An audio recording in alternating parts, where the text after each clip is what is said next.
Bienvenue sur le projet Éveil Comestilab.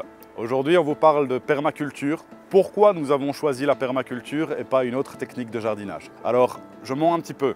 La permaculture, ce n'est pas vraiment une technique de jardinage. C'est plutôt un mode de vie, un style de vie, une philosophie qui permet à la fois de créer des lieux de vie résilients et autosuffisants et en même temps respectueux de l'environnement.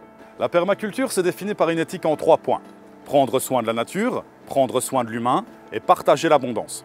Ce que vous ne trouverez pas en permaculture par contre, c'est le fait de bêcher, de retourner son sol ou de passer un coup de motoculteur. Alors ça peut étonner, mais je vous explique.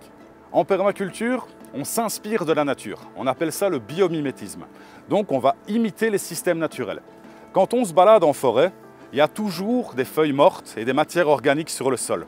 Quand vous écartez ça, vous trouvez une terre fine, souple, qui sent bon l'humus. C'est quelque chose qu'on va essayer de reproduire dans un jardin. Et donc, l'idée, c'est de couvrir son sol avec différentes matières, que ce soit de la paille, que ce soit du foin, que ce soit des feuilles mortes.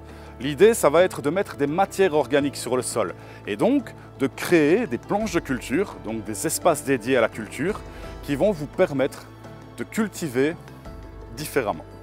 Le choix de la permaculture, quelque part, est venu à nous assez naturellement.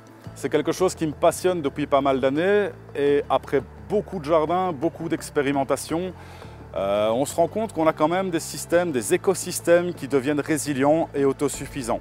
Alors, plutôt que de dégrader le sol en bêchant, on va créer du sol, on va créer de l'humus comme dans la nature. Alors, comme je vous le disais, la permaculture, ce n'est pas forcément une technique de jardinage. Elle s'inspire de beaucoup de techniques en maraîchage bio, etc., qui ont déjà porté leurs fruits.